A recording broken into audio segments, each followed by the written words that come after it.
Okay, so loyal blogger who waits. That is really hard to say. Wanted me to read Pride and Prejudice, and I did the accent challenge instead, so I figured I'd try to read part of Pride and Prejudice. Mind you, I have never read this before. We were given a choice between this, and then there were none, and Frankenstein in my sophomore class, and I told my mom we could have any of the three, and I wanted to read, and then there were none, because everybody dies. And she was like, no, you're gonna read this one. Everyone needs to read this book. And I'm like, fine. So she bought me the book, and then I just didn't do the assignment. I spark noted, and then there were none instead. I passed that one with an A, though. Okay, so Chapter 1. This is going to be awful, by the way, because they write things really weird. It is a truth universally acknowledged that a single man in possession of a good fortune must be in want of a wife. However little known the feelings or views of such a man may be on his first entering a neighborhood, this truth is so well fixed in the minds of the surrounding families that he is considered as the rightful property of someone or other of their daughters. "My dear Mr. Bennet," said his lady to him one day, "have you heard that Netherfield Park is let at last?" Mr. Bennet replied that he had not. "But it is," returned she, "for Mrs. Long has just been there, and she told me all about it." Mr. Bennet made no answer. "Do not you want to know who has taken it?" cried his wife impatiently. "You want to tell me, and I have no objection to hearing it." This was invitation enough.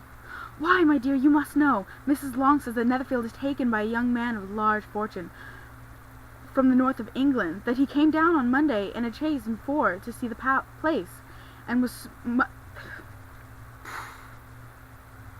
so much delighted with it that he agreed with Mr. Morris immediately that he is to take possession before Michaelmas, and some of his servants are to be in the house by the end of the week. What is his name? Bingley. Is he married or single? Oh, single, my dear, to be sure. A single man of large fortune. 4,000 or 5,000 a year. What a fine thing for our girls. How so? How can it affect them? My dear Mr. Bennet, replied his wife, how can you be so tiresome? You must know that I'm thinking of his marrying one of them. Is that the design is settling here? Design? Nonsense! How can you talk so? But it is very likely that he may fall in love with one of them, and therefore you must visit him as soon as he comes. I see no occasion for that. You and the girls may go, or you may send them by themselves, which perhaps will still better, for as you are as handsome as any of them, Mr. Bingley might like you as best of the party. My dear, you flatter me. I certainly have had my share of beauty, but I do not pretend to be anything extraordinary now. When a woman has 5 grown-up daughters, she ought to give over thinking of her own beauty. In such cases, a woman has not often much beauty to think of. But, my dear, you must indeed go and see You must indeed go and see Mr. Bingley when he comes into the neighborhood. It is more that I engage for, I assure you. But consider your daughters. Only think what an establishment it would be for one of them. Sir William and Lady Lucas are determined to go, merely on that account, for in general you know they visit no newcomers. Indeed you must go, for it will be impossible for us to visit him if you do not. You are overly scrupulous, surely. I dare say Mr. Bingley will be glad to see you, and I will send a few lines by you to assure him of my hearty consent to his marrying whichever he chooses of the girls, though I must throw in a good word for my little Lizzie. I desire you will do no such thing.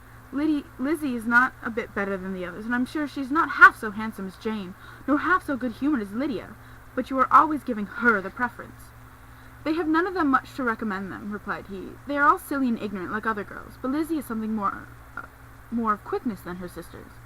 Mr. Bennet, how can you abuse your own children in such a way? You take delight in vexing me. You have no compassion on my poor nerves. You mistake me, my dear. I have a high respect for your nerves. They are my old friends.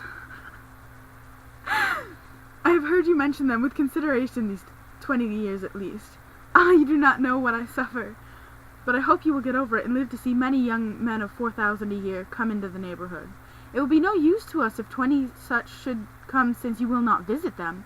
Depend upon it, my dear, that when there are 20 I will visit them all.